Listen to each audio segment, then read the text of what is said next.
नमस्कार विद्यार्थी मित्रांनो आणि शिक्षकांनो, एक महत्त्वाची अपडेट मी तुम्हाला देतोय आणि खूप महत्त्वाची असणार आहे येणाऱ्या तुमच्या भविष्यासाठी. भले तुम्ही डी-एड बी-एडला असू द्या, भले तुम्ही ॲडमिशन घेतलेलं असू द्या, भले तुमचं कंप्लीट झालं असू द्या, टी-टी सी-टी क्वालिफाईड असू द्या किंवा शिक्षक असू द्या, या सगळ्याच वर्गांसाठी त्यांच्याशी रिलेटेड असणार आहे, सगळ्यांसाठीच महत्त्वाचं आहे. डी-एड बी-एडच असावं असं अजिबात नाही. शिक्षक पेशामध्ये तुम्हाला जर शिक्षक हा आवडत असेल आणि शिक्षक हा घटक समाजाचा किती महत्त्वाचा आहे हे तुम्हाला माहिती असेल, तर या शिक्षकांसाठी सगळ्यांनीच एकजुटीने एकत्र यायचं आहे. यासाठी आंदोलन हे घेतलं जाणार आहे. आंदोलन हे हिवाळी अधिवेशन चालू होणार आहे त्या दिवसापासून म्हणजे 8 डिसेंबरपासून आपण आंदोलनाची तयारी केलेली आहे. सो ह्या आंदोलनाबद्दलची रूपरेषा काय असणार आहे, आंदोलन कुठे असणार आहे, कोणत्या वेळेत असणार आहे, या सगळ्यांची माहिती या व्हिडिओच्या माध्यमातून तुमच्यापर्यंत पोहोचवतोय. आणि हे आंदोलनाला लीड करणारे आपले सगळ्यांचे आवडते संदीप कांबळे सर आहेत, त्यांना सगळ्यांनीच पाठिंबा द्यायचा आहे असं आवाहन तुम्हाला या व्हिडिओच्या माध्यमातून करतोय. इग्नाईट अकॅडमीचे जेवढेही विद्यार्थी आहेत, मग टी-ईटीला असू द्या, सी-टी-टीला असू द्या, टेटला असू द्या, पवित्र पोर्टल संदर्भात असू द्या किंवा अवांतरी खूप जास्त विद्यार्थी, खूप मोठा वर्ग इग्नाईट अकॅडमीला मानणार आहे, ह्या सगळ्याच विद्यार्थ्यांना मी या व्हिडिओच्या माध्यमातून आमच्या टीमच्या वतीने आवाहन करतो की सगळ्यांनी या कांबळे सरांच्या आंदोलनाला, शिक्षक भरती संदर्भातल्या आंदोलनाला नक्कीच पाठिंबा द्या. ज्यांना ज्यांना शक्य आहे त्यांनी स्वतः तिथे हजर राहून, भले तुम्ही 1 तास राहो, 1 दिवस राहो की 8 दिवस राहो, आंदोलनाला नक्की पाठिंबा द्या, सहभागी व्हा. भले तुम्हाला कोणत्याही प्रकारे इथे सपोर्ट करता आला तर नक्की करा, फिजिकली करा, आर्थिक करा किंवा तुम्ही सोशल मीडियाच्या माध्यमातून सुद्धा याचं जास्तीत जास्त सोशलिझम करून सुद्धा आंदोलनाला पाठिंबा देऊ शकता. सो हे आवाहन मी तुम्हाला करतोय. आता मुख्य मुद्द्याकडे तुम्हाला मी घेऊन जातो, काय कशा असणार ह्या मागण्या ते आपण सांगतो. बघा, आपल्या सगळ्यांसाठी संदीप कांबळे सर यांनी हे आंदोलन उभं केलंय. संदीप कांबळे सर आतापर्यंत खूप जास्त मोठ्या प्रमाणामध्ये या शिक्षक भरतीच्या चळवळीमध्ये सामील असतात. बघा, असंख्य यामध्ये प्रमुख सगळ्यां म्हणजे आपल्या आपल्या पद्धतीने काम करतात, असंख्य आहेत. त्यापैकी एक आहे संदीप कांबळे सर. कदाचित तुम्ही मानणारा वेगळा गट असेल, तो वेगळा असेल, हा वेगळा असेल. बघा, सगळ्यांचं टार्गेट एकच आहे, फक्त मार्ग वेगवेगळे असू शकतात. सो या सगळ्यांसाठीच तुम्ही इथे उभे राहा. जर शिक्षण क्षेत्रामध्ये क्रांती घडवून आणायची असेल आणि ती घडवण्यासाठी वेगवेगळे मार्ग असतील, कदाचित तुम्हाला माहिती असेल आपल्याला भारत स्वातंत्र्य करण्यासाठी सर्वच नेत्यांनी प्रयत्न केले, त्यांचे मार्ग वेगवेगळे होते पण हेतू एकच होता. त्याच पद्धतीने इथे सुद्धा संतोष कांबळे सर सगळ्यांसाठी इथे या आंदोलनाचं प्रतिनिधित्व करताय. सो कांबळे सरांनी सगळ्यांनाच आवाहन केलंय. त्यांच्याशी माझं बोलणं पण झालंय फोनवरती आणि याच्यापूर्वी सुद्धा माझं बोलणं होत होतं. मुंबईचे आंदोलन असतील किंवा नागपूर असेल किंवा अधिवेशनाचे आंदोलन असेल, बऱ्याच वेळा आमची चर्चा होत असते. सो त्यांच्याशी मी बोललेलो आहे की त्यांना मी हाही शब्द दिला आहे, सर तुम्हाला जेवढीही मदत लागेल आमच्याकडनं ती कोणत्या प्रकारची असेल आम्हाला नक्की कळवा, आम्ही तुमच्या बरोबर आहोत. आणि शिक्षक भरतीसाठी किंवा शिक्षक या पदासाठी तुम्ही जी मेहनत घेतात त्याला आमचा सलाम आहे. सो नक्कीच सगळ्यांनी बाकीचे हेवे दावे विसरून, म्हणतो मी, हे असं ते तसं तसं हे सगळं सोडा. बघा, माणूस आहे, काही मुद्दे मांडले, काही राहिले असेल, तुम्ही त्यांच्या लक्षात आणून दिले तर ते मुद्दे वाढू पण शकतात किंवा तुमचा मुद्दा पण ते समजून घेऊ शकतात. सो सगळ्यांनी त्याला सपोर्ट करा. मी काय सांगतो लक्षात घ्या. आता हे जे आंदोलन आहे, हे आंदोलन महामोर्चा, पहिले मोर्चा निघणार आहे 8 डिसेंबर 2025ला यशवंत स्टेडियम ते संविधान चौक नागपूरमध्ये. कारण हिवाळी अधिवेशन चालवते नागपूरमध्ये 8 डिसेंबर पासून आणि त्याच दिवशी हा मोर्चा इथून संविधान स्टेडियम मधून संविधान चौकापर्यंत निघणार आहे. आता हे एकच मिशन हिवाळी अधिवेशन नागपूरला हे असणार आहे. टार्गेट आहे या आंदोलनाचं 75,000 शिक्षक भरती संदर्भातलं. कंत्राट शिक्षक भरती बंद करा, समूह शाळा रद्द करा, 1.1 पद आणि 100% पदभरती, हे प्रमुख मुद्दे अशा टोटल 14 मागण्या या आंदोलनाच्या मार्फत केल्या जाणार आहे. 8 तारखेला स्थळ यशवंत स्टेडियम धनतोली या ठिकाणी एकत्र यायच्या सगळ्यांना. यासाठी कांबळे सरांनी हे नियोजन केलेलं आहे. युवा शैक्षणिक व सामाजिक न्याय संघटना महाराष्ट्र या संघटनेमार्फत यांनी हे आंदोलन उभं केलं. त्याचे ते अध्यक्ष आहेत, संस्थापक अध्यक्ष आहेत. वन बाय वन आपण बघूया. त्यांनी या लेटर हेडवरती मुद्दे टाकलेले आहेत बघा. हे टाकलेले मुद्दे काय? माननीय नामदार दादासाहेब भुसे, शालेय शिक्षण मंत्री महाराष्ट्र. विषय पवित्र पोर्टल अभियोग्यता व बुद्धिमत्ता चाचणी टेट 3 भरती प्रक्रिया जलद पार पाडताना विविध मागण्यांचा विचार करण्याबाबत. आता आपण काही विद्यार्थी किंवा शिक्षक म्हणू शकतात सर माझा काही संबंध नाही याच्यामध्ये. बघा भविष्यात सुद्धा अशा गोष्टी आपल्या पुढच्या पिढीला फेस करता येऊ नये, करायला लागू नये यासाठी हे आंदोलन आहे. तुमच्यातलं कोणी असेल अगर नसेल आमचा काही संबंध आहे नाही तरी पण तुम्ही जा, मी सांगेल का पाठिंबा द्या, जा पाठिंबा द्या, वेगळ्या माध्यमातून यांना सपोर्ट करा.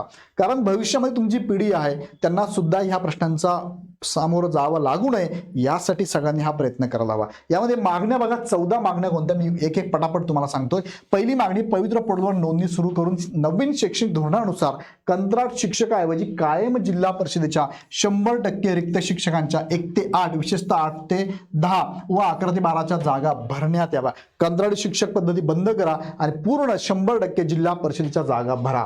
हा खूप चांगला मुद्दा. दुसरा मुद्दा समूह शाळा योजना. बघा आता GR काढला होता की जर शाळेची संख्या पटसंख्या कमी असेल शाळा एकत्र करून समूह शाळा चालवा. समूह शाळा बंद करून वस्ती, तांडे, पाडे, आदिवासी भागात विद्यार्थ्यांना शिक्षणाची मूलभूत हक्काची सोय उपलब्ध करून द्यावी. कारण तुम्हाला माहिती की आदिवासी तांडे, पाडे, वस्ती या भागामध्ये खूप कमी संख्या असेल पण त्यांना शिक्षणाची गरज आहे, त्यांना प्रवाहात आणण्याची गरज आहे. सो शाळा बंद करू नका, तिथे शाळा चालूच ठेवा. त्यासाठी वेगळे निकष तुम्ही करताल ते करा पण हे चालू करा. ते कसे असावेत तुम्हाला त्यात चांगलं माहिती आहे पण ते चालू ठेवा अशी मागणी आहे.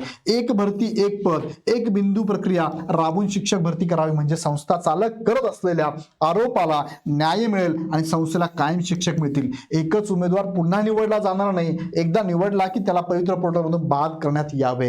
हे पण त्यांची चांगली मागणी आहे. आता ह्याबद्दल दुमत बऱ्याच जणांचं असू शकतं पण ही गोष्ट बघा सर्वांनी निकष घेतलेली आहे, सर्वांसाठी घेतलेली आहे, एका पर्टिक्युलर व्यक्तीसाठी ही मागणी नाही आहे. सो याच्याबद्दल मतमतांतर असू शकतात तुमचे पण मी तुम्हाला सांगतो सपोर्ट करा कारण हे येणाऱ्या भविष्यासाठी खूप चांगली गोष्ट असणार बघा, लक्षात घ्या. त्यानंतर चौथा नंबर आहे आश्रम शाळेतील समाज कल्याण व अल्पसंख्याक शाळा शिक्षकांची भरती प्रक्रिया पोर्टलवरून भरण्यात यावेत. 15/2019 शासन निर्णय. आणि तुम्हाला माहिती असेल आत्ताच काही वेळापूर्वीच GR आलाय, आज सकाळी GR येऊन गेलेला आहे की आश्रमशाळा आणि विद्यानिकेतन आश्रमशाळा यांचे पवित्र पोर्टल मार्फत शिक्षक भरती होणार आहे. या संदर्भात सगळ्या आश्रमशाळांचं करण्यात यावं अशी पण मागणी आहे. नवीन संच मान्यता धोरणानुसार 0 ते 20 पटसंख्या असलेल्या शाळेत कंत्राटी किंवा सेवानिवृत्त शिक्षक ऐवजी पवित्र पोर्टलमधून DED BEd पात्र उमेदवारांमधून कायम शिक्षक देण्यात यावा. कंत्राटी पद्धत बंद करावी. 6वा मुद्दा माननीय सर्वोच्च न्यायालय यांनी दिलेल्या सिव्हिल अपील नंबर व अन्य याचिकेवरील अंतिम निर्णयानुसार सर्व निर्देशांची कठोर अंमलबजावणी करावी.